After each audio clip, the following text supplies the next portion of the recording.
What's up, everyone? We have another game with the black pieces against Mixie 13. He's rated 1671 provisional, so we don't really know. But you start at 1500, so that means he's on the uptrend, so he might be much higher rated, right? So he opens up with e4. We go d6. He develops a knight to the center, controls some squares. We develop a knight, put a little pressure on the pawn, although it's currently defended. And we keep him guessing as to whether we play a Pierce or a Philidor. He goes d4. What does this threaten? It controls a lot of the center squares. We're going to go play with a Philidor with e5 and attack the pawn. Now we've seen in our games they like to take, and if they don't take, they like to push. Pushing is the worst option. In other games, we've played f5, or we prepared it to break down this pawn chain. But this game, we're going to go c6 and break it down from this side.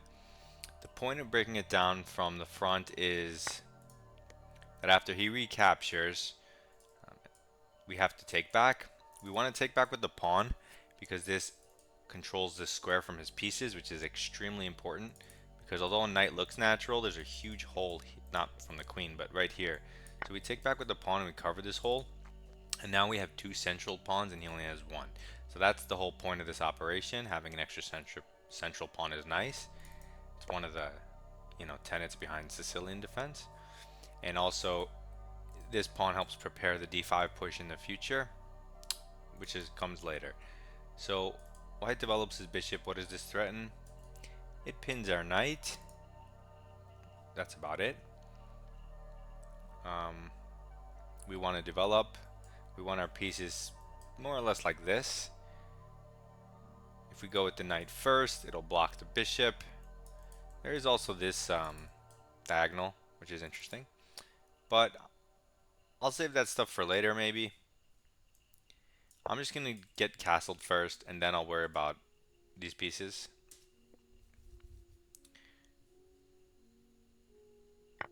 So he takes the knight unprovoked. What does this threaten? Well, we're going to take back, so nothing. And the drawback is he's giving up the bishop pair for free. If we take here, we can push f5 in the future, and we have an open g file. Not the worst thing in the world, but I don't see a reason to ruin the structure and do fancy stuff. Yes, we're staring into our own pawn right now, but we can move it, right?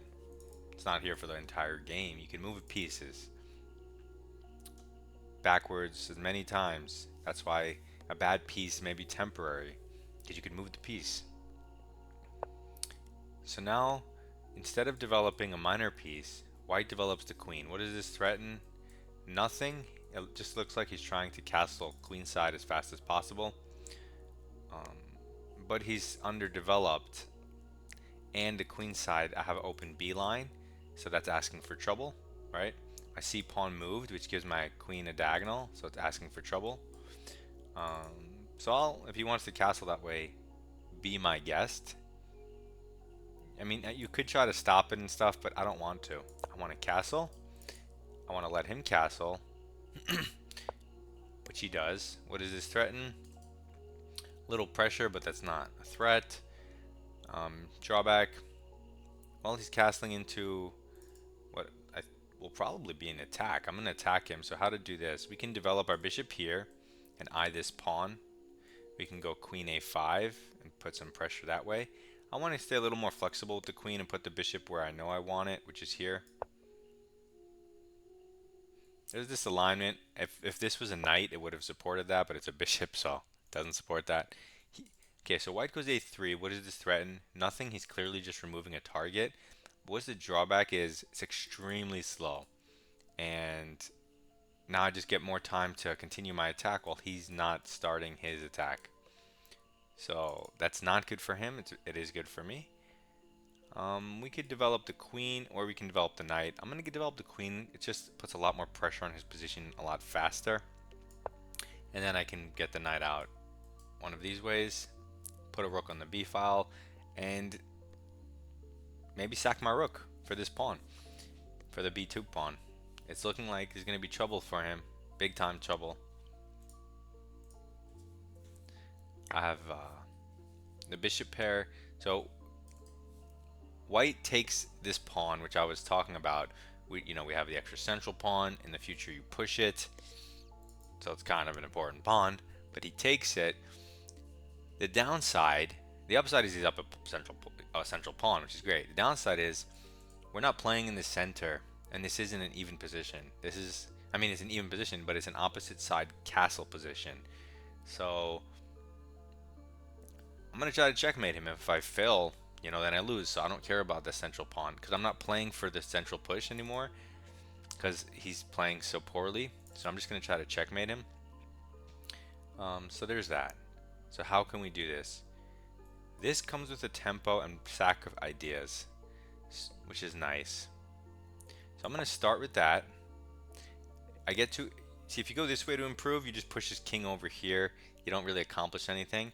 But now I get to improve my bishop this way, which does accomplish something because I can sack at some point. If he takes, I take with check. Now picture if I had a rook on the b file, that's deadly, right? So even without it, let's say he moves his queen somewhere that doesn't defend this knight. I take king. If it wants to save the knight, it has to go here to defend, So it's very ugly. He can't take this pawn because of our knight, which is key.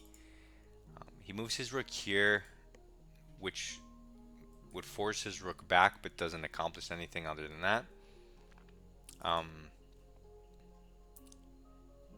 And I do want to sack here still. He's blocking his own development. So it's very bad for him. If I take this now and give the check, I need to get my knight out of the way so I can have access to the b file with my rooks and also this square for my knight. And it looks like white's probably gonna get checkmated because I'm gonna have at least one rook, two bishops, and a queen, and this knight if I want to, but maybe it's too slow. So two bishops, a rook, and a queen, and he just doesn't have any of that on the king side that's doing anything. So he develops his knight. What does this threaten? Nothing. It can't actually make a move, which is kind of crazy. Drawback, knight stuck. So if anything, go this way. Also, you want to go that way to protect your king side, but this guy doesn't seem to care. So I could continue developing with the tempo, force his rook to move, but that blocks my bishop's sacrifice option. So instead of that, I'm going to put a rook on this file. And now, instead of sacking the bishop, which I could do, I could also sack the rook. If the king takes, maybe I get in with the queen. He has to go here, but then I bring the other rook, and that's checkmate. So yeah, I think I could sack my rook. If he doesn't take the rook and moves his king, I'm obviously just winning because I don't know, double rooks, I guess. But okay, so he moves his knight from here. What does this threaten? Nothing. He's giving it this access, but it can't actually go here. Oh, I see. He's protecting this pawn from the sacrifice. Got it. So now if I take here and here, I don't have this. But still, takes, check. He goes back. Yeah, I'm going to need to take that pawn at some point. If I throw in the rook and he just moves over one, I can then go here, which coordinates. So I'm going to improve this piece with a tempo because the sacks don't work now that the knight got out of the way and there's two extra coverage. I can't sack. Of course, this is an extremely ugly move. Backwards, blocks his bishop, which blocks his rook. So one of the drawbacks of my move was it puts my pieces on forkable square. So what does white do? He goes b4. What does this threaten? Well, my queen to win a piece. Even if I lost my knight here, that would open up the b file and weaken the a3 pawn so much that it might even be worth it, but I don't have to sack my knight because when I put it here, my threat was I was attacking the rook. If I take the rook, he cannot take the queen because it comes with check. So we're going to take the rook with check. He takes back with the queen, which threatens nothing. And now our queen's under attack. If we take the pawn and he takes, and we go check, he has to go here. And then we can pick up the queen. That seems nice. Alternatively, we could win a slower way, but I don't want to move my queen. I'd rather just sack a piece. You know, it's that time. It's the 3-minute mark. It's time to go crazy. First, we bring in the queen. Then we bring in the rook, and he can't interpose. And the game's over. And he has 11 points of material. That you can pick it up, take it off the board, and his position's the same. It's not doing anything. So he wins a pawn in the center. And so if you just look at that, it's like, oh, he's up 1 point of material. But no, practically speaking, he's down 10 points of material.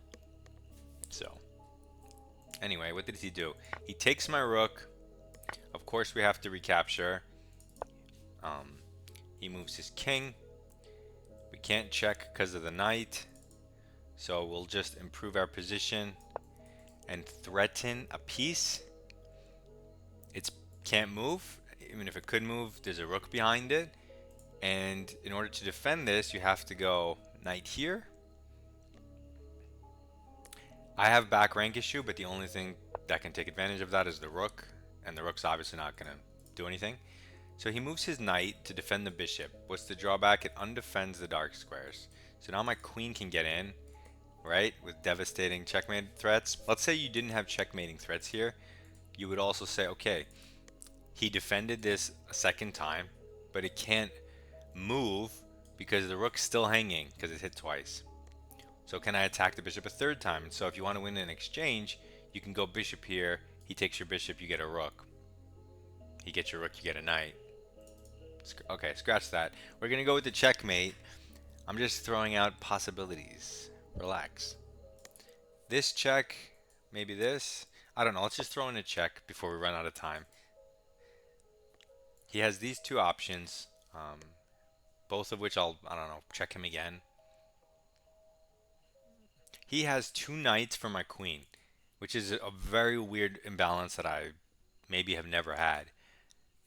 But they're at the side of the board, which is kind of funny. Also, if I ever kick this knight, he's in serious trouble because that's the only thing keeping this construction alive.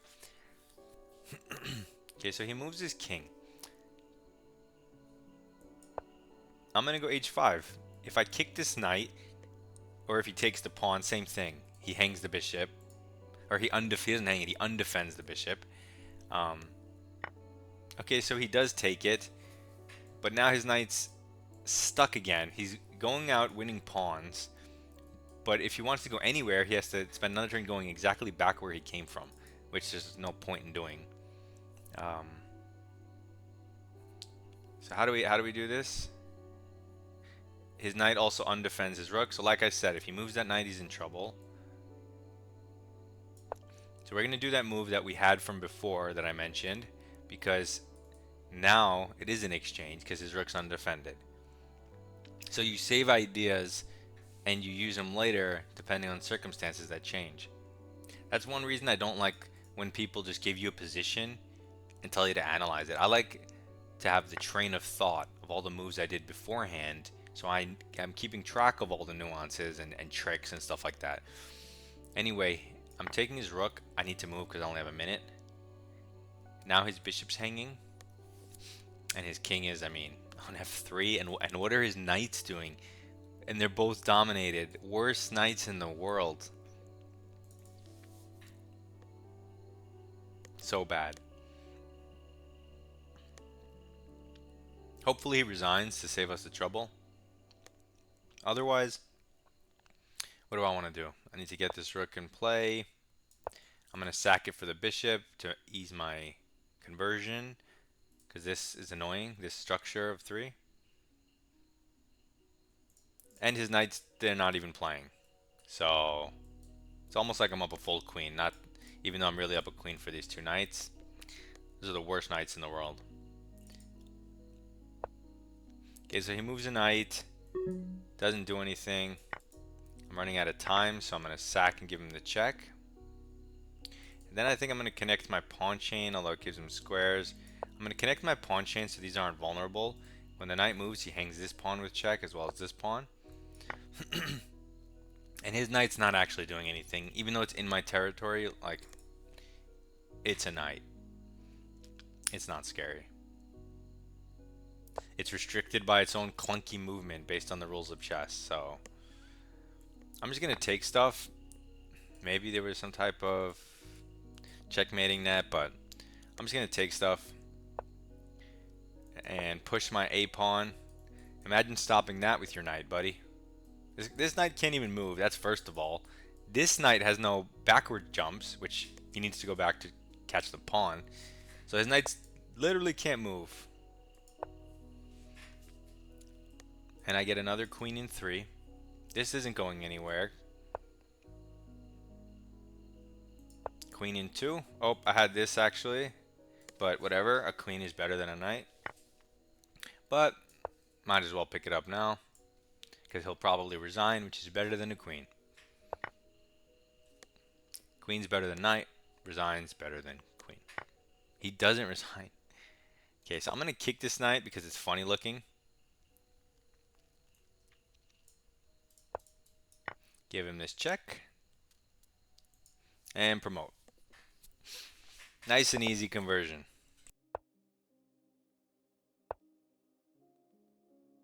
And there goes his piece.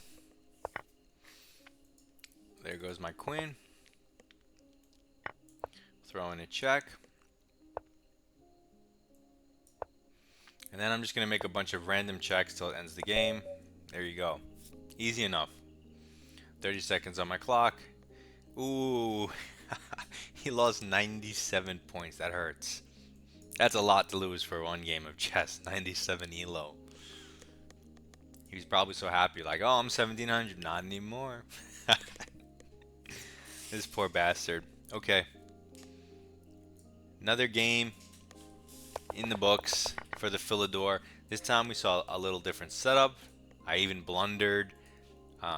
Sacrificed my d6 pawn, but it doesn't matter when you're hunting the king. So, hopefully you learn that idea. Opposite side castling, there's different priorities. Speed is most important. Submit your rapid, your classical games so I can review them and help you get better. Goodbye.